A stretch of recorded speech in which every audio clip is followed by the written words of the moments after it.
아이가 선생님한테 욕설하는 상황은 엄청 특이하고 대단한 일도 아니고 뉴스에 나올 만한 거리도 아닌 거예요. 너무 흔해서. 네.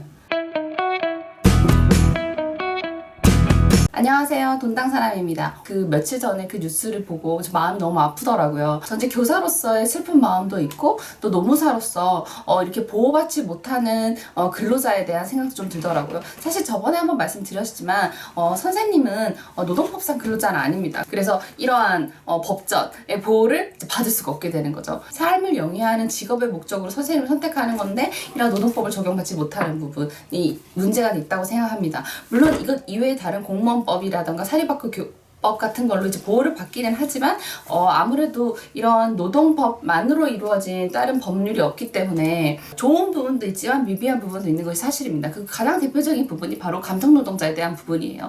저는 이제 노무사로서 선생님을 바라보다 보니까 제3자를 모두 아우르는 고객응대 근로자에 좀 더 가깝다고 봅니다. 업무적인 측면에서라면 강사와 교사가 흡사하겠죠. 하지만 제가 중요하다고 생각한 교사와 강사의 가장 큰 차이점은 바로 생활지도 있다고 생각을 하거든요. 이 생활지도라고 하는 것은 학교 안에서의 생활도 포함되지만 사실은 학교 밖에서 일어난 사안에 대해서도 선생님이 그 부분을 이제 관리를 해야 되잖아요. 예를 들어 학교 바깥에서 일어난 폭행이라던가 어떠한 사건에 대해서도 학교 안으로 들고 들어와서 선생님이 해결을 해야 하는 주체자나 중재자가 되는 경우가 굉장히 많거든요. 사고가 발생한 아이보다는 그 아이 주변에 있는 가족이랑 친지라던가 옆에 친구들, 다른 학교 친구들, 사건의 당사자가 아닌 제3자들까지 모두 다 이제 선생님한테 민원이 들어오다 보니까 이런 면에서 선생님은 오히려 감정노동자, 콜센터 직원이랑 더 비슷하다고 저는 생각을 하거든요. 콜센터 직원이랑 고객을 응대하는 직종들을 보통 감정노동자라고 얘기를 하거든요. 왜 감정노동자라고 하냐면 뭔가 그 고객들이나 제3자가 그 회사의 제일 앞선에 있는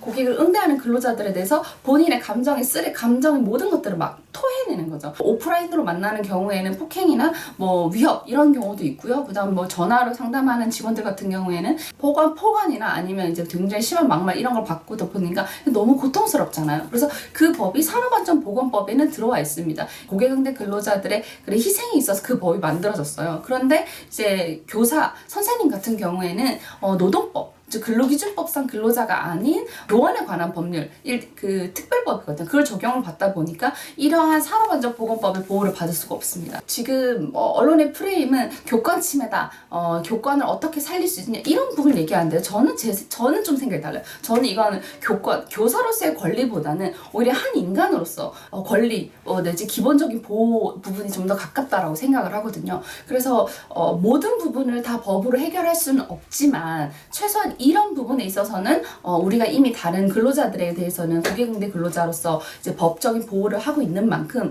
교사에 대해서도 선생님에 대해서도 사회 안전망이 필요하다고 생각합니다. 저랑 같은 학교를 다녔었던 이제 학교 선생님들한테 여쭤보면 요즘 어때요? 라고 물어보면 사실상 생활지도는 손을 놨다 라고 얘기를 하는 거예요. 그래서 속으로는 어떻게 그럴 수가 있어, 어떻게 애를 이렇게 포기하냐 라고 생각을 하는데 사실은 뭘 하고 싶어도 너무 그 아이를 생활지도 할 수 있는 어떠한 도구나 안전장치들이 마련되어 있지 않는 거예요. 그래서 그 아이를 생활지도를 하고 싶은데 무슨 얘기만 하면 아동학대다 이렇게 얘기하는데 선생님 이렇게 고통받아도 되는가에 대해서 계속 의문이 생긴다고 하더라고요. 개인 연락처를 받지 않아도 그런 연락이 온다는 것 자체가 굉장히 좀 충격이라는 거예요. 그리고 그런 얘기를 듣는 것 자체가 너무 힘들고 그래서 그런 거를 응대하는 것 자체 내가 지금 선생님인가? 아니 내 직업이 정말 선생님이 맞는가? 라는 회의감도 정말 많이 든다고 합니다. 사실상 생활지도를 할 수가 없고 하고 싶은 생각도 들지 않을 정도로 너무 지쳐있는 상황이라는 거죠. 그래서 아이가 선생님한테 욕설하는 상황은 엄청 특이하고 대단한 일도 아니고 뉴스에 나올 만한 거리도 아닌 거예요.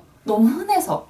네. 근데 만약에 선생님이 아이한테 욕했다고 생각해보면 난리 나요. 벌써 그 선생님은 벌써 뉴스의 한가운데 탑에 올라가서 전국적으로 세상 모든 사람에게 비난을 받을 텐데 반대로 선생님은 그런 학교 현장에서 무수히 많은 아이들에게 비난적인 어려움을 받아도 스스로를 보호하지도 못한다는 거죠. 최소한 노동법에서 이런 근로자에 대한 보호 조치가 있는 만큼 선생님에 대해서도 최소한의 안전장치가 마련됐으면 하는 바람입니다.